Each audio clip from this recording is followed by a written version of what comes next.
Assalamualaikum warahmatullahi wabarakatuh. Perkenalkan, nama saya Radika Maulana, NIM 18234098 dari Prodi PIIB. Baiklah, saya di sini akan menjelaskan tentang tugas akhir saya, yaitu materi tentang manajemen pengetahuan yang diajari oleh dosen Ibu Jaihan Nabila. Yang pertama adalah konsep informasi, data, pengetahuan, dan manajemen pengetahuan secara keseluruhan. Data dan informasi. Data adalah fakta, angka, atau atau kejadian tanpa konteks dan bersifat objektif. Sedangkan informasi adalah data yang telah diorganisasikan atau dikelola sehingga mempunyai arti.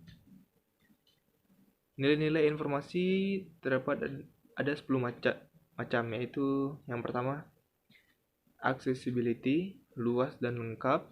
Yang ketiga ketelitian, yang keempat kecocokan, kelima ketepatan waktu, keenam kejelasan, ketujuh keluasan, ke-8 dapat dibuktikan, yang 9 tidak ada prasangka, yang 10 dapat diukur.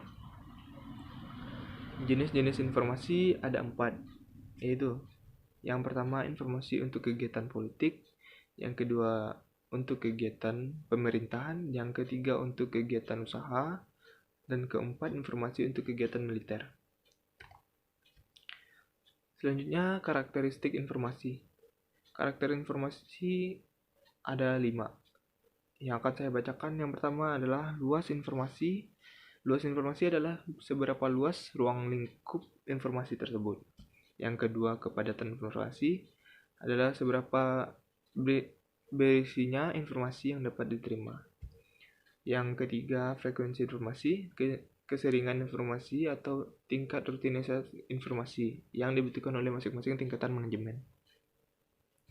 Waktu informasi tentang kondisi atau situasi yang telah dilalui dan akan dihadapi oleh organisasi tersebut di masa depan. Yang kelima, sumber informasi. Dari mana sumber informasi tersebut dia dapatkan. Yang selanjutnya adalah definisi pengetahuan. Pengetahuan adalah campuran dan pengalaman, nilai, informasi, dan wawasan yang merupakan kerangka untuk memahami pengalaman dan informasi baru. Selanjutnya adalah materi sistem manajemen pengetahuan.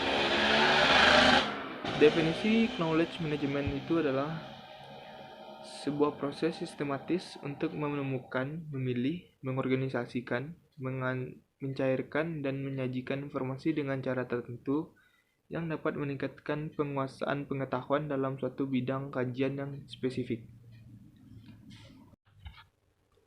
Selanjutnya, secara umum, knowledge management itu adalah teknik untuk mengelola pengetahuan dalam organisasi untuk menciptakan nilai dan meningkatkan keunggulan kognitif.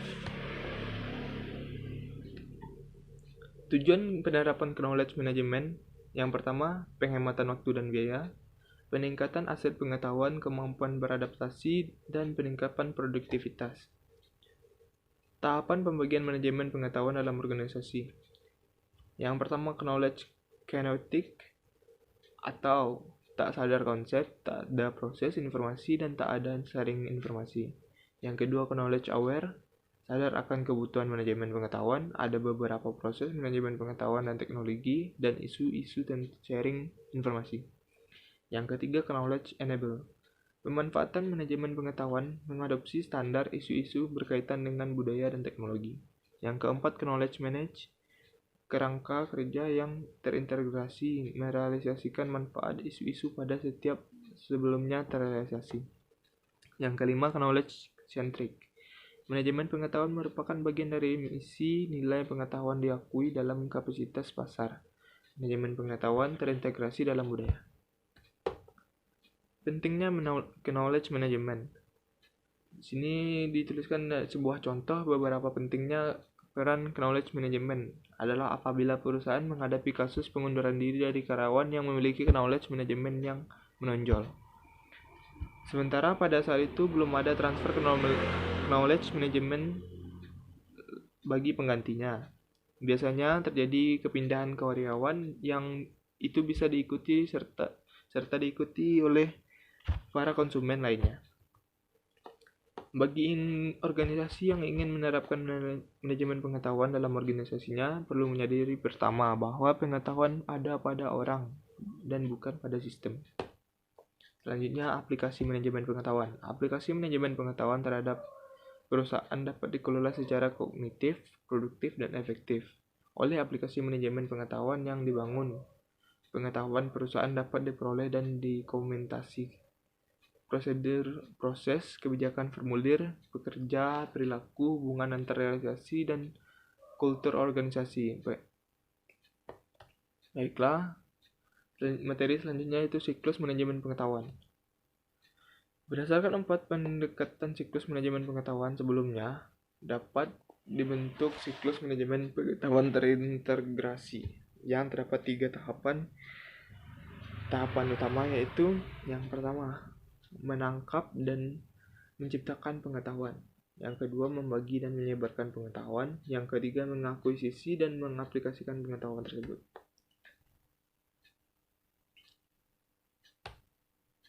Kodifikasi pengetahuan eksplisit. Masalah yang dihadapi adalah berdasarkan dengan kualitas yang meliputi akurasi, kemudian dimengerti, aksesibilitas, dan kredibilitas. Kodifikasi dapat dilakukan melalui penerapan kognitif, pohon keputusan, taksonomi pengetahuan. Materi selanjutnya itu model manajemen pengetahuan. Model spiral pengetahuan Nonaka dan Takeuchi adalah bentuk pengetahuan tacit dan eksplisit, dan terbagi pengetahuan. Keduanya dibutuhkan untuk menciptakan pengetahuan yang menghasilkan inovasi. Proses penciptaan pengetahuan yaitu selalu diawali dari individu, pengetahuan personal atau privat, ditranslasi menjadi pengetahuan organisasi publik yang tersedia bagi orang lain. Proses bersifat kognitif, interaktif, dan spiral, interaksi antar pengetahuan, tacit dan eksplisit. Model spiral pengetahuan Nonaka dan Takeuchi. Proses kombinasi yaitu mengkombinasikan potongan-potongan pengetahuan eksplisit ke dalam bentuk baru. Pengetahuan yang ada diurutkan dan sistematiskan dalam sistem pengetahuan. Materi selanjutnya, penangkapan dan kodifikasi pengetahuan. Ada tahap-tahapan yang terdiri dalam penangkapan dan kodifikasi pengetahuan tersebut, yaitu tahap pertama dalam siklus knowledge management terintegrasi, menangkap dan mengekstrak pengetahuan tacit, mengorganisasi atau mengkodekan pengetahuan eksplisit. Perlu dibedakan antara menangkap dan identifikasi pengetahuan yang ada dengan penciptaan pengetahuan yang baru. Memori organisasi. Setiap organisasi memiliki memori yang terdiri di pengalaman para karyawan serta ada pengetahuan tangible. Pengetahuan mempresentasikan intelektual yang dapat memberikan nilai apabila disirkulasikan. Sebagai competitive advantage harus dilindungi, dikembangkan, dan dibagikan ke semua anggota organisasi.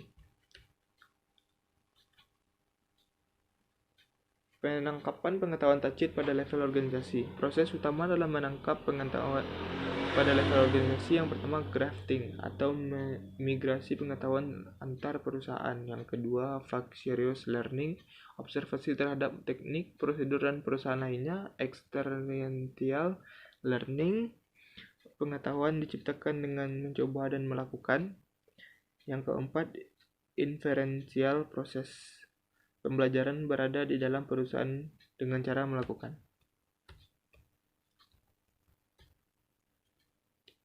Penerapan pengetahuan. Ilmu pengetahuan adalah suatu kajian ilmu yang berdasarkan fakta-fakta yang ada di mana suatu tersusun berdasarkan sistem yang telah ada dan dapat menerangkan sesuatu gejala atau masalah yang terjadi. Contohnya penerapan ilmu pengetahuan dan teknologi dalam pengembangan teknologi pembangkitan biogas yang dari bahan tumbuhan. Kita bisa mengetahui dari judul ide tersebut terdapat penerapan dalam bidang ilmu pengetahuan dan teknologi. dalam ilmu pengetahuan adalah tumbuhan. Dengan dasar pengetahuan tentang tumbuhan, kita bisa mengembangkan suatu ilmu di mana kita dapat menciptakan sesuatu teknologi yang bisa menghasilkan biogas dari tumbuhan. Selanjutnya, materi selanjutnya yaitu budaya organisasi. Budaya organisasi adalah suatu karakteristik yang dapat pada sebuah organisasi dan menjadi pedoman organisasi tersebut, sehingga membedakannya dengan organisasi lainnya. Dengan kata lain, budaya organisasi adalah norma perilaku dan nilai-nilai yang dipahami dan diterima oleh semua anggota organisasi, dan digunakan sebagai dasar dalam aturan berperilaku dalam organisasi tersebut. Penerapan budaya organisasi. Budaya organisasi juga merupakan proses pembelajaran sosial yang bisa menjadi fondasi dalam suatu perubahan, baik itu mempermudah atau menghambat proses perubahan organisasi tersebut. Materi selanjutnya yaitu perangkat manajemen pengetahuan. Ada beberapa perangkat manajemen pengetahuan. Yang pertama adalah perangkat penciptaan konten, perangkat pengelolaan konten, data mining, blog, wikis, grower, dan kolaborasi, teknologi jaringan, repository knowledge, teknologi adaptif, dan informasi overload. Penerapan manajemen pengetahuan secara personal atau individu. Selanjutnya yaitu strategi manajemen pengetahuan. Codification strategi. Pada strategi kodifikasi, pengetahuan kodifikasi didokumentasikan dengan baik dan disimpan ke dalam database sehingga dapat diakses dan digunakan berulang-ulang oleh siapapun dalam organisasi tersebut. Selanjutnya, materi tentang evaluasi manajemen pengetahuan. Evaluasi manajemen pengetahuan dilakukan salah satunya dengan melakukan evaluasi kinerja, kemudian dilakukan perbaikan manajemen pengetahuan berdasarkan hasil dan evaluasi dari kinerjanya.